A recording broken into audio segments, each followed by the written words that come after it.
Hey, this is the Mark Moses Show. We are recording this segment Sunday night. We just got the brackets released. Yes, my name's Mark. This is our first show of the all digital streaming Mark Moses Show. And I had to bring on this gentleman who does an amazing job there in the Commonwealth of Virginia. I've known him a long time.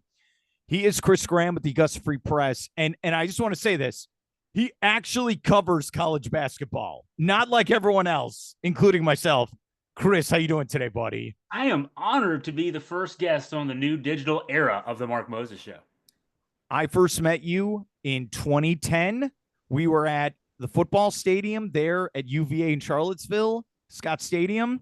I think that's what it's still called. Yeah, that is correct. They haven't sold the naming rights yet, but that's pending, right? You're absolutely right. So I've known you, man, 15 or so years. That is crazy. How did that happen? They sat us on the end of the press box together because we were either the least important or most dangerous or both of guys who were there. I remember the moment I first started talking to you. The conversation was probably football and wrestling. That's probably what we talked about. Maybe So, not in that order either. yeah, you're absolutely right. So I always appreciate your help. I'm excited with all this, and we got to talk some March Madness. And I want to start with this. I am starting this digital thing. You've been doing digital stuff, you were telling me off air, since 2002. Yeah. What is your advice for me, my friend, as I'm going all digital now? Welcome to the resistance, I guess would be the first thing to say. No, now this is mainstream now, right? I mean, when I was doing this back in 2002, I had to explain to people for years. Yeah, we're no, there's no print paper or the case, there's no radio show, I'm I'm a website, back this is I started doing podcasts before YouTube. I can't Yeah. remember the first podcast service we used. That it's that far back, but no, this is the way to go now. So I'm excited for you because you're going to have a chance now to really get out there in the world, and the world deserves to hear more from you, Mark, and because your show is it's so good, more people need to hear it. I appreciate that. And yeah, Chris has been coming on with me for years, and I know he wants to give all his wrestling opinions, but we will start with March Madness. And I appreciate those kind words, by the way. Okay. The bracket was just released. Are you scared? Because I'm always scared. I admit this. I've watched college basketball my whole life. I cover it. I cover high school, college, and the NBA. I will admit this. I have never won a March Madness bracket challenge. I've never won. I feel like I know what I'm talking about, and then the games start. How about you as a guy that covers college basketball? When the team that I cover is in the tournament, which is it has been every year except for this year, Mhm. I don't do a bracket because I'm biased. And so this year I might actually do a bracket for the first time in a long time because Virginia, the school that I cover on a regular basis, is not in the tournament this year. I hope it's a 1 year blip, but I think Mark, probably some of what it is people who like us have developed a lot of have a lot of knowledge of the game and cover it regularly. We're it's almost paralysis by analysis. We know so much that we outthink ourselves, and that's dangerous in a bracket situation too, where one miss throws your whole bracket off. The SEC got a record 14 teams. Now I know, look, there's 30 teams in the conference. That's what it feels like now. But like 14, even Oklahoma, who I saw in person, it's not a good team. 14. You cover the ACC. What are your thoughts? We'll start there then. Well, I mean, the SEC won the ACC SEC Challenge. I think the ACC won one of those games back. That's in November and December, but Yeah. I mean, that was indicative of how at least this year the SEC was that powerful. And I don't know about 14 out of is it 18 in I the can't SEC keep up. now? I think it's 16. I can't keep up after a while. It's whatever it is, right? So, I don't know that 14 deserved bids, but because a lot of that is the metrics get boosted because they're all playing each other all the time from January 1st on. They're playing each other all the time. But I mean, at the top. there's really good basketball. And at the top is, I mean, they could have had 4 number 1 seeds if they hadn't all been beating each other up. I, Yes. I got to see a lot of that this year because Virginia played Florida early in the season. The Auburn Duke game, even though Duke won that game, it was at Duke. And Virginia also lost to Tennessee. I mean, so there's good teams at the top of that conference, and if the what I saw at the top of the SEC is any indication of the strength of the middle and the bottom part of the league, yeah, that's a pretty good league this year. Georgia, I saw they're going to take on. It is what's see now I'm on camera. I can't look down at my phone as I usually do for the radio. No, you look at Georgia, 21 season. Mike White's been there for a couple of years. I saw the stat; they've not won a tournament game in like 20 years or so, and they're going to take on that team.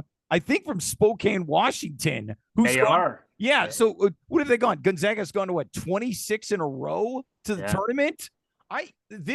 Those are those examples there of like, I think I know what to pick, but then I don't know what to pick. Do you see a lot of those types of games where there's a team that's won 26 games, there's another team that won 20? Is it one of these where a lot of these games are toss ups?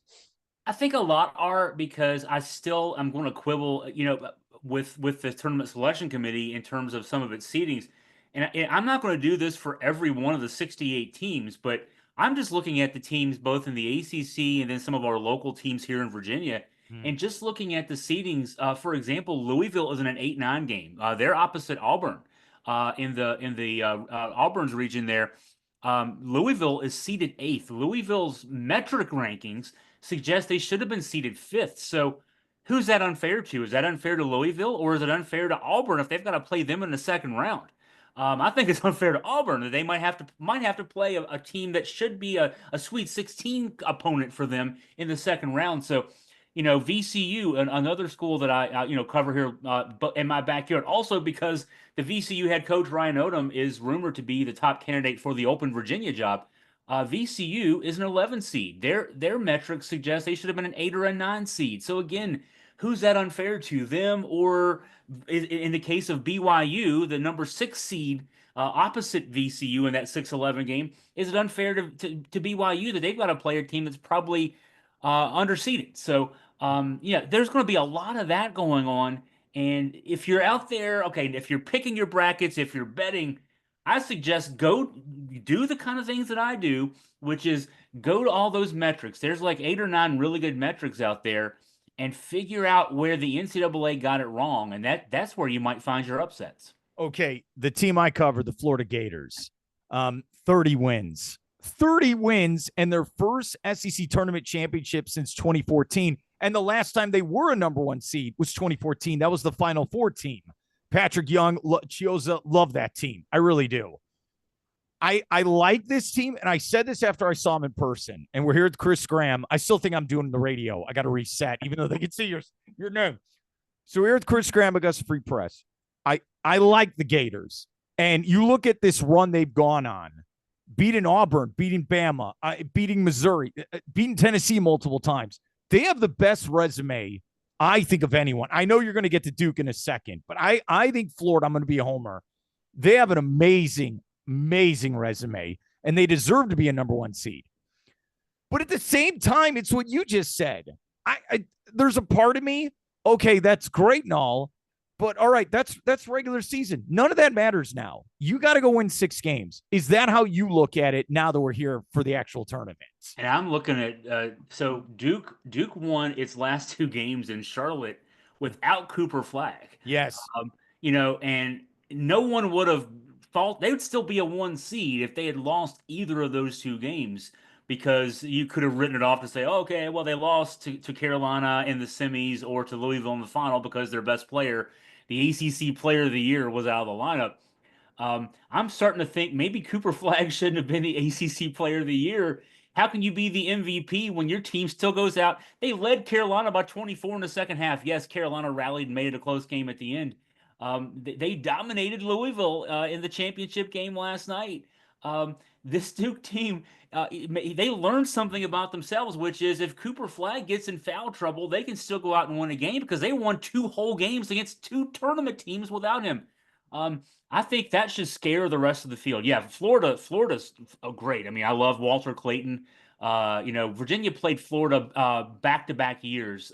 We played each other back in 2023 in an early season game in Charlotte, one of those non-conference neutral site games, and then of course this season in the ACC SEC Challenge. Um, I liked Walter Clayton last year. He's a lot better this year. I like their big guys. They scored 87 points this season in the win over Virginia. It was played at Virginia's glacially slow pace, like a 60 or 61 possession game. They scored 87 points in 60 or 61 possessions against Virginia. That team can score points. That's going to make them dangerous in the NCAA tournament. All right, all right. I will give you some props for Duke, one of the teams you cover in the ACC. When I watched that title game Saturday night where they took on Louisville, and I'm with you, the Cardinals, they're great. The Cardinals, I got to say that right. Cardinals, Stanford, they're the Cardinals. ESPN did a great job with the camera, where usually when you watch basketball on TV, it's kind of looking down, right? But ESPN, again, amazing, kind of like this mid-level camera, kind of like when you're playing a video game, like FIFA or Madden, you could change the camera angle. It's like they were testing it out.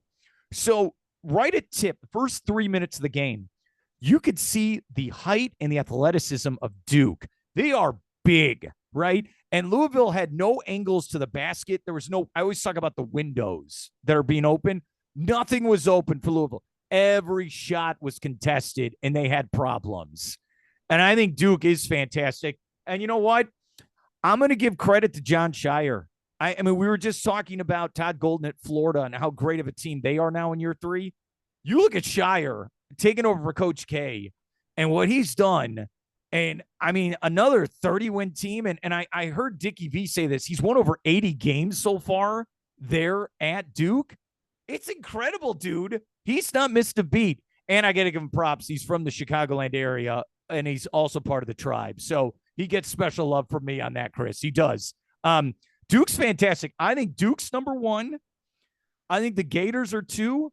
I think Houston is dangerous. There's another team went to the Big 12, and they're winning 30 wins as well. I think those are my top 3 teams. What about you, Chris? I like those teams. I mean, when you talk about Duke, they're big. Their point guard, Sion James, is 6'6". Yeah. That's just Tyrese Proctor, shooting guard, 6'6". Con Canupel is their small forward / other big shooting guard, 6'7", Flag at 6'9". Their center that was the guy dominating the rim protection in the glass last night, Kaman Maliwak, 7'2", 250. He doesn't have big numbers, but he's going to be a lottery pick this year. Yeah. His backup, Patrick Gongba, is another guy who's going to be a first round pick. I mean, this is a team that is going against convention in this day and age. Now, yeah, Duke's been a one and done team. Krzyzewski adopted the one and done way back 2010, 2011 or so. Kyrie Irving was his first one and done.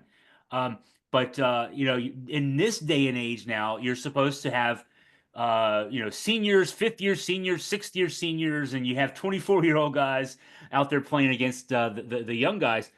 They're all young guys. I mean, there's Sion James, the point guard, is a senior. He's a transfer, but everybody else on that roster that is important in that rotation are freshmen, and they're just that good. So we'll see how that translates to let me just say this, Mark, you have covered NCAA tournaments. You've been in the arena for NCAA tournament games.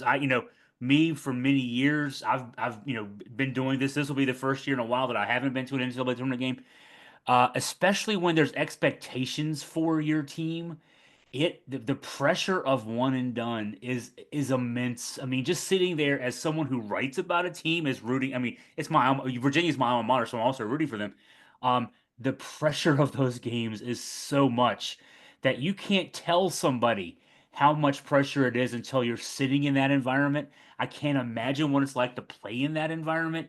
And so that's the one thing that these freshmen for Duke will have to learn on the fly. Even in that 116 game, there is pressure that is just incredible. You can feel it, you can taste it, and you can't approximate it until you're out there. Okay, as a guy that covers the ACC, was this a down year for the conference, though? The last 3 or 4 years, I mean, this year the ACC got 4 teams into the tournament. I mean, I want to say maybe last year it was five. The year before that, I think, was also five. Yeah, the ACC. I mean, it's got issues. There, right now the issue is so many of the great coaches have gone off into the sunset. Coach K retired, Roy Williams a few years ago retired, Jim Boeheim, Tony Bennett, Jim Larinaga. You lose that level of coaching talent. Those are all either current Hall of Famers, or the ones who aren't current Hall of Famers are very soon future Hall of Famers. You can't afford to lose that kind of brain drain and then not have it impact you. So there's some obvious issues there, but and also the money issues between the SEC, Big Ten as the Big Two, and then the next tier down being the Big 12, and in basketball the Big 12, ACC, and Big East. There's a money gap, and you got to overcome that. So yeah, right now in the here and now, the ACC, the schools are still adjusting to that. But Virginia's got an open job. I hope that they make the right call. I don't know what that right call is, but I hope that whoever it is the right call. We've already seen Miami make a replacement. Jai Lucas, the Duke assistant coach, who was a great recruiter there, is their new head coach. Luke Lukers At Florida. FSU? Yeah, FSU. Yeah, a native son who has NBA assistant chops. No college experience, at least no recent college experience, but there's guys, and young guys in those cases. I think Virginia's got a couple of guys who are more experienced that they're looking at, but we'll see if see how it all works out. You got to get the right coaches in place. You got to get NIL in place, and the SEC's there. That's why the SEC's got 14 teams in the tournament this year. The ACC needs to look at what the SEC is doing, and I think a lot of those schools are in the ACC, and say, here's what we got to do. We got to step up our game. We're at the Chris Graham, Augusta Free Press. We're talking March Madness. It'll start, I know, Tuesday. Look, I'm sorry to say this. I really don't care for the first couple games in Dayton, Ohio. I'm sorry, I'm a jerk. I don't. It's going to start Thursday.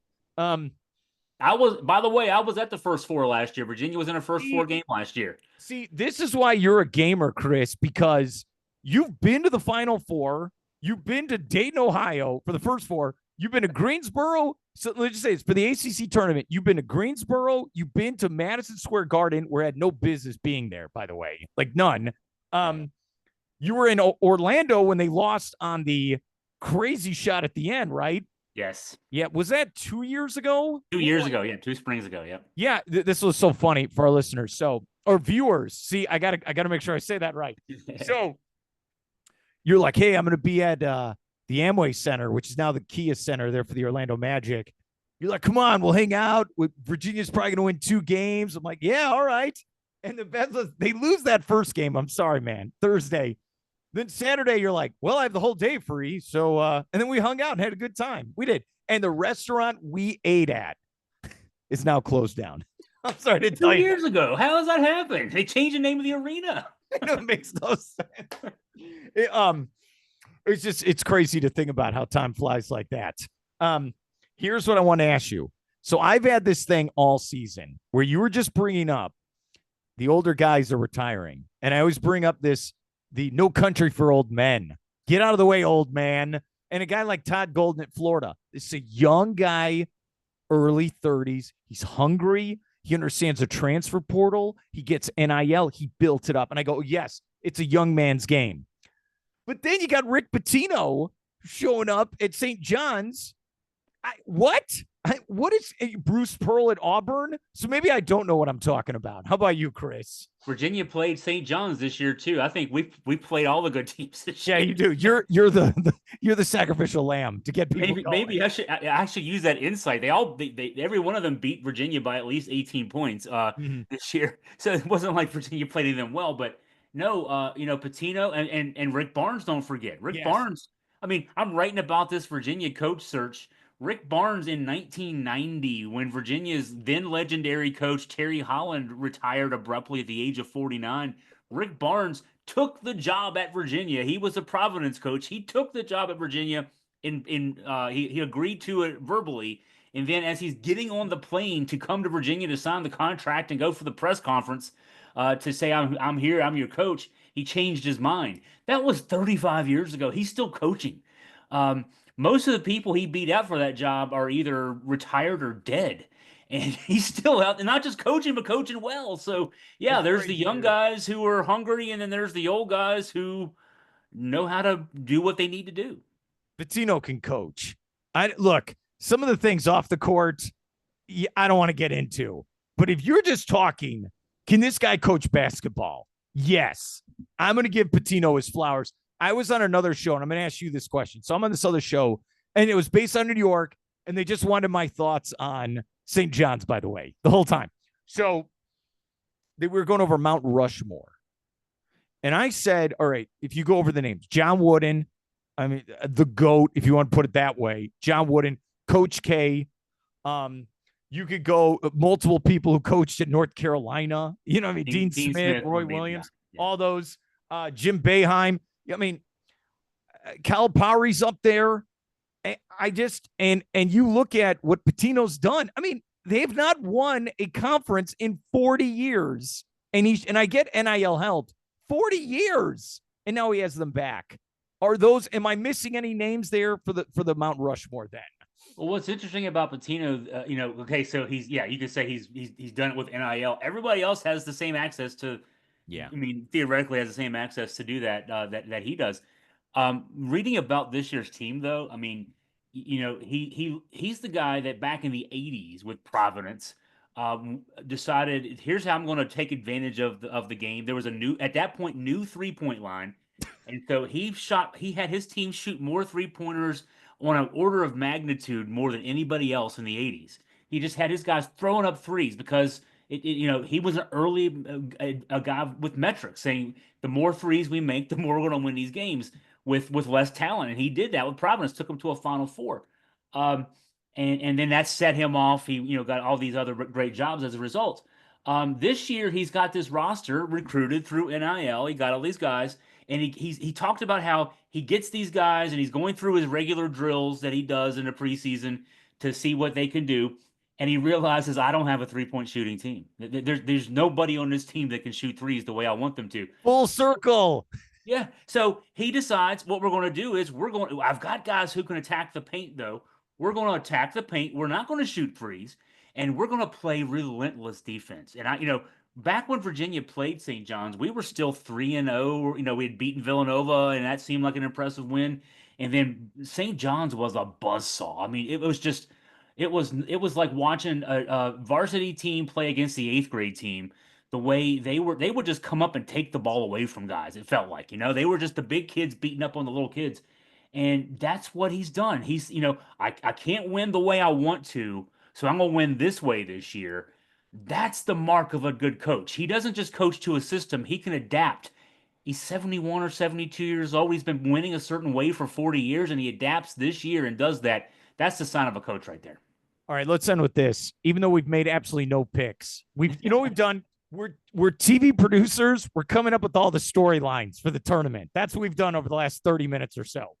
I still have issues with college basketball, and I love the sport, but the transition of college basketball to the NBA, I feel like it's completely broken because I go to the NBA draft, and you saw this last summer where it was like, all right, we're taking all these guys from France and then from the G League. And whatever the hell is NBA Ignite or where is that played? At the YMCA?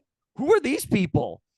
My question for you is, okay, I'm here in Florida. I don't think there was a lot of national hype for Cooper Flag. Like there was the beginning of the season. Then I kind of felt like it fizzled. It wasn't like Wemby hype or Zion Williamson. How do you, I mean, you're there. They always say Tobacco Road. You're there, right there. Did you feel all that hype for, this guy's going to the NBA? We did not. The Zion Williamson comparison is a great one because Zion, I mean, I think a part of that hype was that, of course, that Duke team. I was getting ready to say that Duke team was so good. This Duke team's a 1 seed, just like that team was in 2019. But Zion had the highlights, and Cooper Flag is not necessarily a highlight producer. I mean, I'm remembering a dunk in the Pitt game back in January where he dunked on a fast break through a guy, but he is just a guy. He had the game in Charlottesville where Duke won against Virginia 80-62 was kind of a ho hum. We beat them by 18 points game. He had 17 points and 14 rebounds in that game, and it was just a coolly efficient 17 points and 14 rebounds. He didn't do anything spectacular. They just ran a lot of offense through him. He had 4 or 5 assists in that game. Could have had a couple others if not for missed shots. Um, but it's not like he did anything terribly flashy like Williamson did. You were always good for a Williamson Yeah. windmill dunk, alley-oop where he jumped from half court. I mean, something, Vince Carter like out of him. Flag is just good on he's on every single play. And so maybe that's part of it and also let's say it this way. He's a big, tall, white Duke guy who we didn't hate. That's So a good point. he's the first big white Duke guy that we didn't hate. So, and there are still people. I saw somebody in the crowd last night wearing, and it was a Carolina person who I guess just had their tickets and decided to go hate watch the ACC championship game after their team lost on Friday night. A person wearing a "I still hate Christian Laettner" shirt. That's 30 some years ago, and they still hate Christian Laettner. Was the person born when Christian Laettner played? I mean, okay, here's how I look at him for the draft. Okay, I was telling this to my brother before. You got to get a big three. Can you get your 3 best players on your team? So I see Cooper Flagg as a 2 on a team. He's not a 1 option. He's a 2. But that's fine. I'm taking him with the first pick. Now, I know Ron Harper's son is going to be like the 2nd pick, and I think Rutgers. I'm taking Cooper Flagg at number 1, but he's going to be a second banana. Like you see the Magic logo. He could be my Franz Wagner. He's not Paolo Banchero. He's not. He could be the second banana, and I'm okay with that, Chris, if you draft him. I'm trying to think of a comp for him, and I'm struggling right now because I'm not disagreeing with second banana. He is somebody that will just make. Now, I mean, everything we read about him when he was in the U.S. Olympic camp last summer, there was that select team that played against the Olympic team to get them ready for the Paris Olympics. And there were a lot of people talking about how he was often the best player on the floor, including with the Olympic team when he was out there. He does everything. So it's not, but the thing is, he doesn't do one thing great. He's kind of like your 5-tool baseball player, Yes. And so he does everything so well. He's not quite Larry Bird. He's got the outside shooting, but he doesn't have, that level of outside shooting. He doesn't have prowess at that. He can score in the post, but he's not the best guy in the post. He can pass out of either the post or from the perimeter, but he's not but he's so good at everything. He rebounds well. He should have been the ACC Defensive Player of the Year. He wasn't. And there was a lot of people here in the ACC saying the only reason he didn't get ACC Defensive Player of the Year was there was a sentiment among the media members saying we can't give him every award. Well, they should have. He should have been the Player of the Year defensively. So he's that good across the board. And so maybe what it is we just haven't seen him. He's still maybe scratching the surface of what he can do. I mean, maybe we might see him at the NBA, kind of like Paolo Banchero. When we talked a few years ago, Mark, and you had me on your show to talk about Paolo Banchero, I said I don't know if I would take him that high because I saw him play. I saw him play some subpar games. And obviously he's grown into the role that a lot of other people, other than me, thought he would grow into. I think though for Cooper Flagg, we have not seen his best or even close to his best yet, and we will see it when he gets to the NBA. I just want you to know, you see this behind me? That is the UCF basketball, the 2019 team that should have beaten Duke and Zion, and the refs screwed him over. I'm sorry, I'm just gonna say it. I was in the arena that night. They were playing in the same arena that UVA was playing in. That's BJ Taylor, Taco Fall. That's their best team they've ever had. Last time they went to the tournament, which is sad. Yeah, I'll never get over that game. And I've told that to Johnny Dawkins. By the way, one of the great Duke players of all time. Yeah. And don't worry, he's like, Mark, I'm with you. Okay. I can't get over it either. Don't worry. All right. All right. Can you come back on next week and we'll update our busted brackets? Can we do that? We can do that. Yeah, because mine are guaranteed to be busted. Yeah. And don't worry. Then we'll talk about our favorite feud in all of wrestling, Storm versus May in AEW. Okay. And I'm mourning that it's over. Yeah. Oh, we have a lot. Never over. Never. What's the website we could check out, buddy, for the latest on your March Madness, all your coverage coming up? AugustaFreePress.com. Chris, thank you so much for coming on. Have a great week, buddy. Thanks, Mark.